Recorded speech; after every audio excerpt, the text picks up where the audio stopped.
Hello everyone. So this is going to be a two-part video. In the future, I will be typing everything up since it was kind of a short timeline. I did actually just choose to use my stylus and I realized I draw like a child. So let's just go ahead and get into it.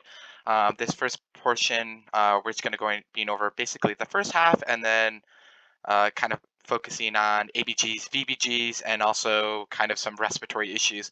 And the second half will be going over more cardiac related things in the second half of the blueprint. So let's jump into it.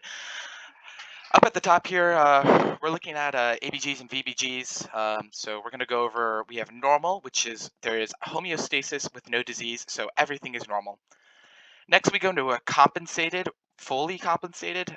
We have complete homeostasis of all of our pH values, but we do have some sort of disease process occurring. So our pH is good, but we do have a modulation of our CO2 and our bicarb to compensate for one of the others. But our pH is still restored to its normal value, right? So we're within our normal range. So the compensatory mechanisms are functioning properly. Next, we have compensated partial. So we currently do not have homeostasis with this disease process, but there are compensatory methods trying to function and restore the pH, but it is not restored yet, or the body does not have enough of those CO2 or bicarb to properly restore it. So there is some sort of process going on trying to fix it, restore it back to its reference range pH, but we just can't achieve it, or we're in the process of achieving it. So this could be a new offset of homeostasis, or we're just not able to compensate properly due to a very large shift in either the CO2 or the bicarb. Next, we're going to look at uncompensated. So there's no homeostasis with the disease process, and there's no compensation at all. So the body is just not responding by any means. We're going to look at some lab values. So this is something that you should definitely have memorized for the exam. So we have our pH range, which is 7.35 to 7.45. We have our CO2 of 35 to 45. And then we also have our bicarb of 22 to 26. So make sure you know this, all right? If we want to look at the chemical reaction for kind of shifting CO2 into bicarb, if we look right here, we can see that we have H2O, and CO2. When you combine these, they become carbonic acid. And then this carbonic acid can then become one hydrogen ion and bicarb, okay? So if we see here, we do have one free H plus ion. So remember, low pH, it's lots of H. So if we want to shift the pH at all, this is going to be a method that can be done, and this is done within the kidneys. Okay, so anytime we need to excrete or absorb hydrogen ions, the kidneys are going to be the location for this. And the reason low pH equals lots of H, just remember pH is an inverse log of H plus. So if you're a math nerd like me, this might be a good way to remember it. An easy way to remember different types of ABG, VBG results. We're going to use the acronym ROME, so respiratory opposite, metabolic equal. So if we have on the respiratory side, if we have a pH that goes up, that means CO2 is going down, and we can do this inversely. So if pH is down, CO2 is up. And just remember that CO2 is acidic because it burns when we breathe it, I guess you could say, and that's a good way to remember that. And then metabolic is going to be equal. So if we have pH up, that means we're going to have CO2 up. And a good way to remember that is when cells die due to a metabolic issue, we're going to have an increase in lactic acid. And that lactic acid is acidic, like CO2, and it's going to increase the pH value more to alkaline. I know that's kind of a weird way to remember that, but it does work. So really to understand this, we do need to realize that what senses CO2, it's really good to have a good physiology. So within the arteries, we have these chemoreceptors within our bloodstreams, specifically in the arteries and arterioles. And they're highly sensitive to shifts in pH because pH is basically what all of our homeostasis lies around.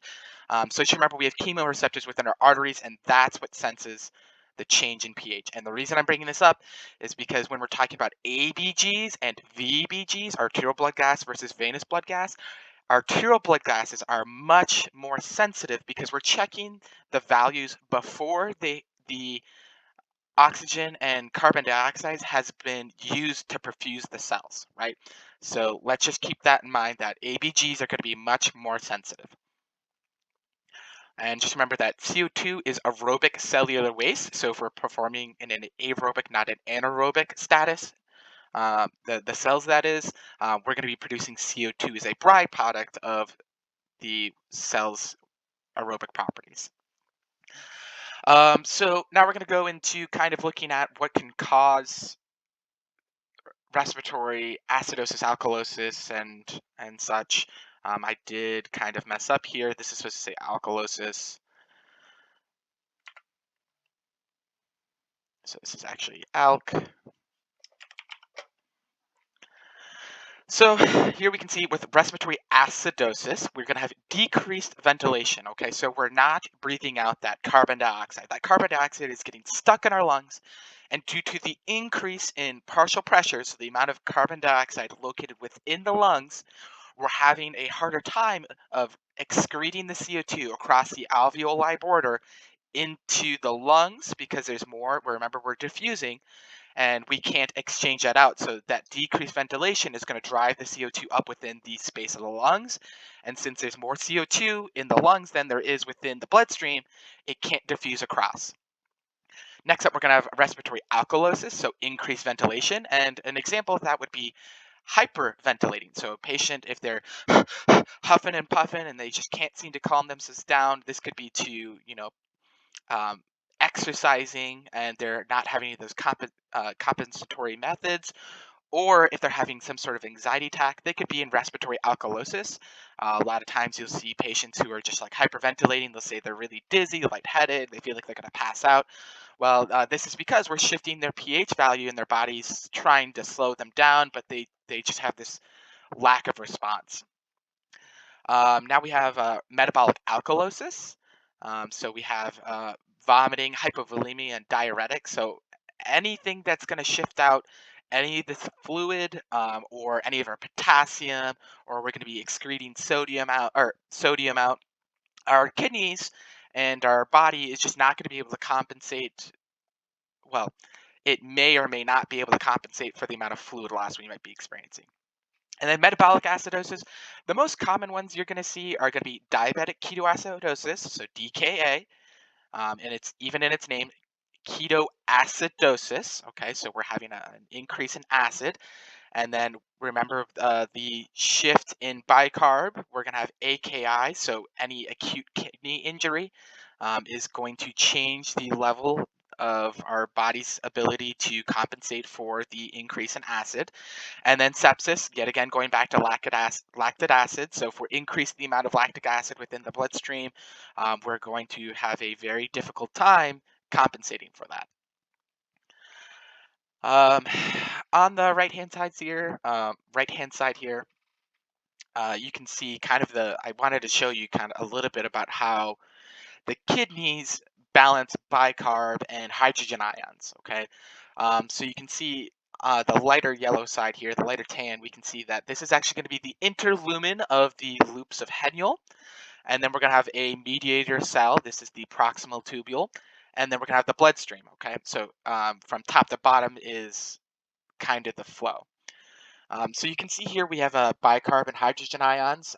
These hydrogen ions are actually being excreted by the cell, or they can be free floating. Okay, so they do not go in at any time. And you can see right here, we're actually exchanging sodium for a hydrogen ion using a ATP enzyme, ATPase. Okay, so this is a sodium pump. It's voltage gated. All right, next we're going to go down. We're going to create that carbonic acid like I was talking about before. These two combine, so we can see we have one H, so now I have two H's, and then we have the CO3, so these two combine to make the carbonic acid. And now with the assistance of this carbonic anhydrase enzyme, these two these enzyme and this carbonic acid combine, they break down into water and CO2. All right. So we can see that the CO2 will actually be forced into the proximal tubule and combine with water in the proximal tubule. And they can yet again combine and form the carbonic acid and again split off to that H ion, which would be yet again excreted back into the interlumen. And then that bicarb can then be excreted in the bloodstream. So it's kind of a endless circle here of balancing. Um, just because this CO2 goes in here does not mean it has to. It can be excreted within the urine. Same thing with this water. So this is kind of a balancing mechanism. Right down here, I wanted to talk about it a little bit because we're talking about similar chemicals. Um, you can see that we have phosphate here and ammonia. This is an excretion method that continues down the chain lower within the loops, and this will allow us to excrete out some of these organic chemicals. All right, that's a little bit of an introduction about ABGs, VBGs, and pH balancing, and a little bit how it works. I'm not going to go too much into this. I know we spent a lot of time on this. I really recommend memorizing this section here, becoming comfortable with the normal, compensated, fully, partial, and uncompensated, and then remembering Rome. Those are very good ways to remember this. We're going to move a little bit further down into our respiratory section. So we have ARDS, acute respiratory distress syndrome, and ARF, acute respiratory failure. Acute respiratory distress syndrome is acute and which can lead into acute respiratory failure.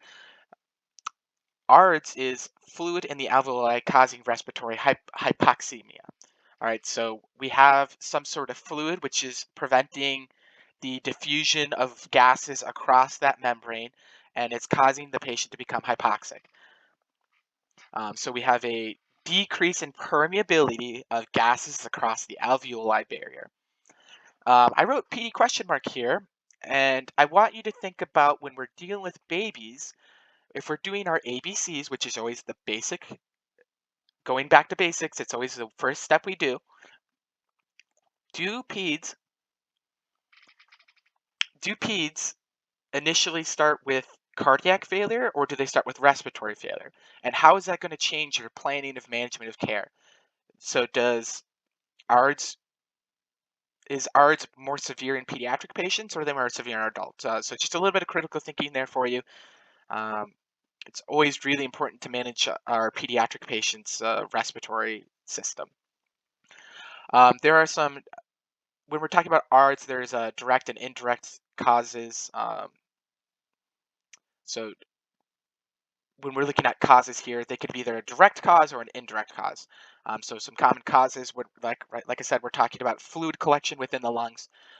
So it could be from pneumonia, aspiration, lung injury, sepsis, shock, drug overdose, fluid overload, or trauma. And you can see all these can lead to an increased amount of fluids within the respiratory system. So just kind of remember that if we're dealing with ARDS, we're talking about fluid, and fluid can be caused from infection, or some sort of mechanical injury. So drug overdose is a mechanical injury, and then we can also have trauma. Signs and symptoms. So we're talking about the respiratory system. So the patient could be hypoxic, could be short of breath, trying to compensate for the decrease in permeability by increasing the amount of oxygen and decreasing the amount of CO2. We could have musculoskeletal weakness, so they're just fatigued, and this is due to yet again, back to homeostasis, we have a pH mismatch here. So our cells are going to start shifting from aerobic to anaerobic, and if they're just not getting properly perfused, we're going to have decreased strength of those muscles, so we could be weak. We can have cyanosis, tachypnea. Like I said, we're breathing quicker. Intercostal retraction, so those retractions in between the ribs. We could also see it intersternally. We could also be nasal or mouth breathing, or we could have nasal flaring or breathing by mouth. The patient will be dyspneic, and we might also hear crackles. Like I said, we have fluid in the lungs, so that is a good objective finding you as a nurse can observe just by simply taking out a simple tool, your stethoscope. Diagnostics wise, we're going to definitely want a chest x-ray. We're dealing with the lungs here. So you're going to see bilateral findings. Remember, this isn't going to affect one side or just one side. It's usually going to be bilateral. I could see a minor exception of being like an aspiration or something like that. But you're definitely going to have bilateral findings because this is going to affect everything because one lung can't compensate for the other. So on the X-ray, you're going to see some keywords. You're going to see opacities or infiltrates, and one big keyword you will also see in the diagnosis for ARDS is going to be ground glass opacities. Okay, so if you see ground glass opacities within your chest X-ray, you're going to start thinking that this patient probably is suffering from ARDS or ARF. Another diagnostic tool you can use is V or ABG. Um, and this is because, like I said, we're not properly exchanging these gases, so we're gonna have an exchange. We're gonna have a misbalance of some of those values.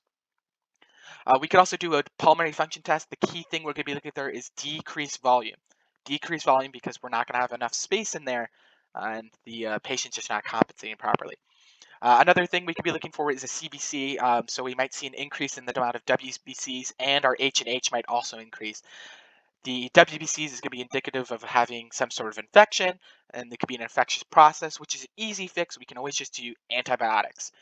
If we have an increase in H&H, this is a compensatory method. So we're increasing the amount of hemoglobin within the cells to bind more of the oxygen and carbon dioxide to try and excrete that out. Care, always ABCs. So make sure our airway's patent, and we're going to put the patient on a ventilator or provide some sort of supplemental oxygen, so that high concentration oxygen to try and help that oxygen diffuse across the decreased permeable alveoli. And then we also want to make sure we monitor their cardiac system. If we're talking about ABCs, if the heart is starting to malfunction, so we have an increase or decrease in the heart rate into a symptomatic area, we are seconds away from this becoming a cardiac arrest. And the reason being is because if we don't have enough oxygen to perfuse the cardiac myocytes, we're going to have demand ischemia, and that heart is going to start to die. Okay. With the acute respiratory failure, we cannot maintain the oxygen and deplete the CO2 that we need to. Okay. And this can be due to atelectasis, cystic fibrosis, congested heart failure, pneumonia, or a pulmonary embolism. Um, so this is a more severe distress syndrome. It's gone on to failure, so the body just can no longer compensate for the gas exchange. So we're gonna have tachycardia. Like I said, we're starting to affect the heart if we're in failure, so we're gonna have dysrhythmias. Um, very severe hypoxia, so we're talking like low 80s, maybe even the 70s, and we could have a loss of consciousness completely. Okay. So treatment, O2 therapy. We need to get this patient on oxygen as fast as possible.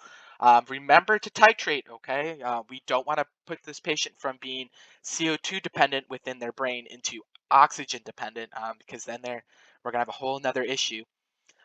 And then considering placing this patient on a ventilator, chest physiotherapy, try to force some of that fluid out, and consider maybe a BiPAP or CPAP, which is what we're going to get into in just a few minutes. Consider bronchodilators, so alpha or beta 1 or 2. And on the right here, I have my little cheat sheet here. So we have A, B, C, D. A is for arteries and also smooth muscle. B is for breaths and beats. C is for contract or constrict. And D is for dilate. Okay.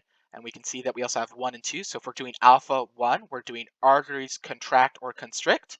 All right. If we're doing beta 2, we're doing breaths, beats, dilate. Okay. So we're increasing the amount, we're bronchodilating, and then we're also allowing the heart to dilate more. Okay. And whenever we're talking about 1 or 2, we can see we have 1 heart, 2 lungs. So these are the places that they are going to be selective towards. All right, so now we can also talk about corticosteroids. We can do antibiotics, inotropic agents like digoxin, which is a cardiac glycoside. So we're going to decrease the heart rate and increase the preload.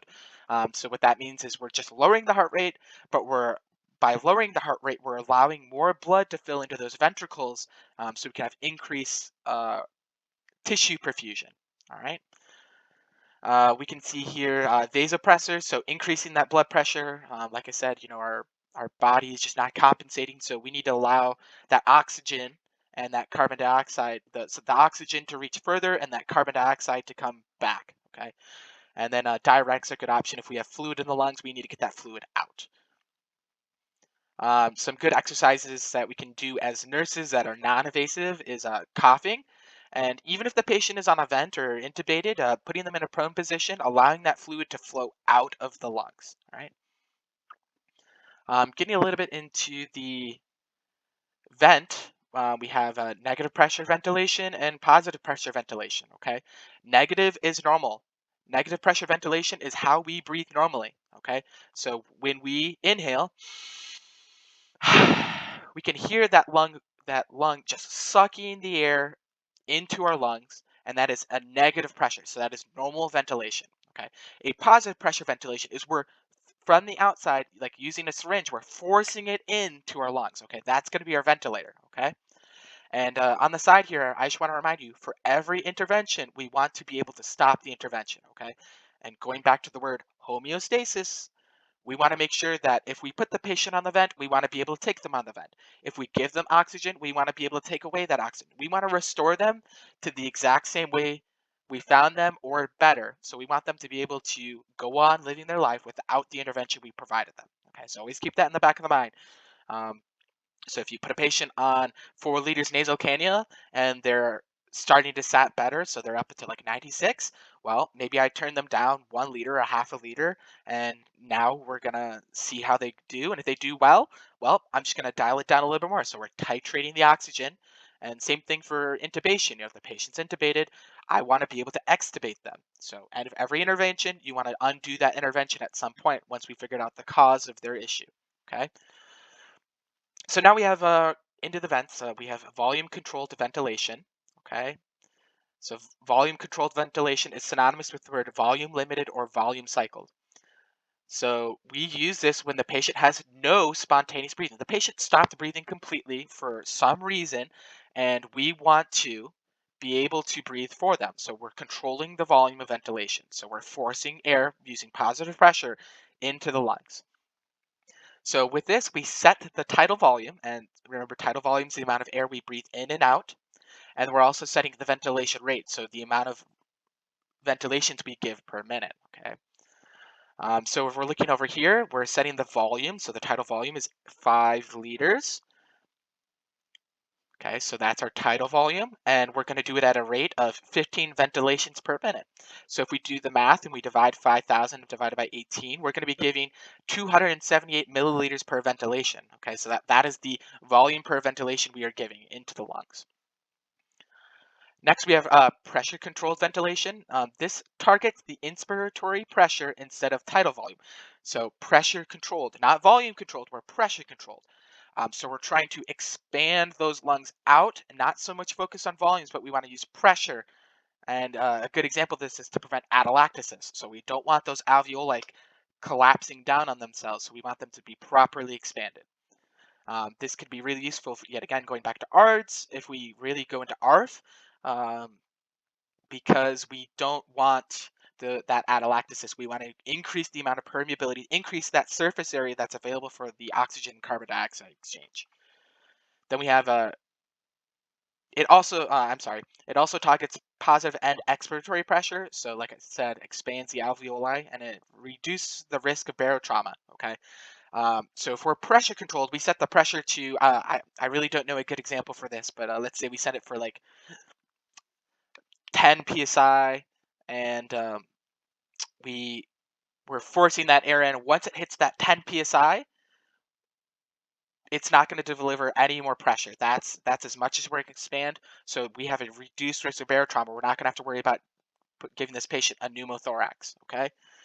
Then we have IMV, which is intermittent mandatory ventilation. So the patient might still have spontaneous breathing. This is a good sign, okay? But they just need a little bit of help. So if the patient has a period of apnea, the patient's not breathing for a moment, the ventilator's just gonna kick in and deliver that breath for them, and then it's gonna go right back to waiting for that patient to breathe autonomically.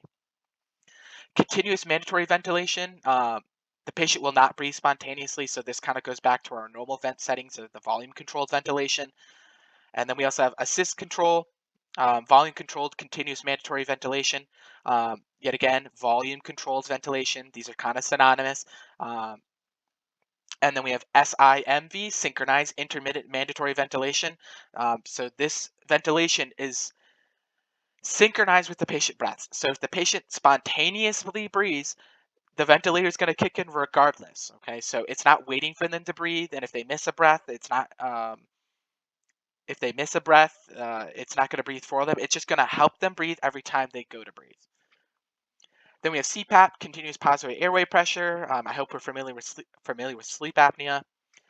We also have PRVC, pressure regulated volume control. So both the pressure and the volume are controlled. So uh, I would consider this to probably be the most safe form of ventilation because we're controlling the pressure, so we don't have to worry about barotrauma, and we're also controlling the volume. Okay, so all of this is controlled by us. It is probably the most invasive type of ventilator control.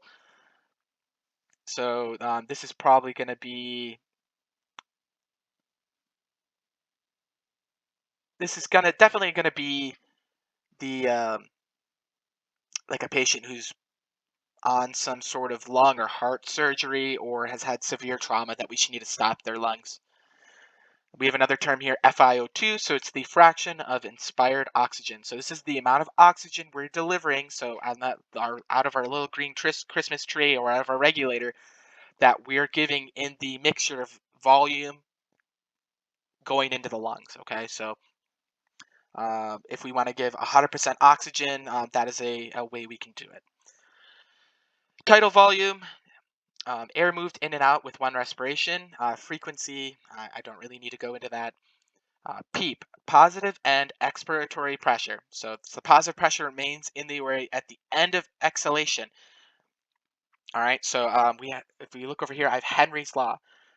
So we have the solubility is directly proportional to a standard over the pressure of gas. Okay, so if I have more pressure of oxygen within the lungs than that is within the bloodstream, so that pressure is higher, we're physically pushing that oxygen into the lungs. Okay, so at every stage of the patient's breathing, they have pressure within the lungs. So even when they exhale, there's still pressure within there, and that allows oxygen to flow more rapidly into the bloodstream and carbon dioxide to flow out. And then we have pressure support. So there's spontaneous breathing, but there's a constant inflation pressure. So we're just giving them a little boost with their breathing, strictly on pressure. Ventilator complications, yet again, barotrauma. So if we don't want to give them a pneumothorax, a lung injury, some sort of like soft tissue damage, not necessarily pneumothorax, but we're damaging the bronchioles or the alveoli. We can give them a pneumonia. There's always the complications of having been intubated, so that we could have some sort of laryngeal trauma or laryngeal edema. There can be musculoskeletal atrophy. So if we stop using these lungs within our thorax here, they're going to stop working. And then we can also have secretion development. So make sure we have suction available. Next, we talk about high pressure alarm and low pressure alarm. A high pressure alarm, we're going to be looking at patient toleration. That was always going to be my number one thing I look at when we're doing a high pressure alarm is the patient tolerating. So they may be biting or grimacing, so we need to make sure we increase the sedation. A lot of times the sedation can wear off, or they might be really tolerant because of a history of illicit substance abuse. So make sure we're checking the patient's tolerance and making sure they're properly sedated. Next, we're going to have a check placement. So we want to make sure we're checking breath sounds, rule out pneumothorax. So if we hear an absence of lung sounds on the sides, start thinking pneumothorax, and we need to get the doctor involved rapidly to put in a chest tube or do a needle decompression. We can also be having bronchospasms, so there are certain medications that we can do to relax those bronchus. Next, we're going to rule out secretions, so we can suction. We have some sort of blockage within the tube, which is creating a high pressure from the ventilator. We can also do an inspiratory pause, so we can see if if the lungs just have decreased compliance due to just the length of time, or maybe they're a tobacco user. And then lastly, check circuit. There could be a kink in there. It's so simple. There could be a kink in the circuit, and that could be causing the high pressure alarm. Low pressure alarm, the first thing I'm going to do is go check the ventilator. I want to look at my vent and make sure I'm looking at my waveforms, making sure that it is actually a low pressure alarm. It could be a false, it could have been once, but it still showed me a low pressure alarm. Next, we're going to check the circuit, make sure there's no holes, make sure it's properly connected. Then I'm going to look for obstruction. Weirder things have happened. And then last, we're going to check the ET tube. So we're going to check for a leak, and we're also going to check placement. So if the ET tube's been dislodged and there's a leak around the cuff that goes into the larynx, maybe it's leaking out, going to the esophagus, or back up into the oral pharynx. We're going to take a quick pause here, and I'll pick up when I get back.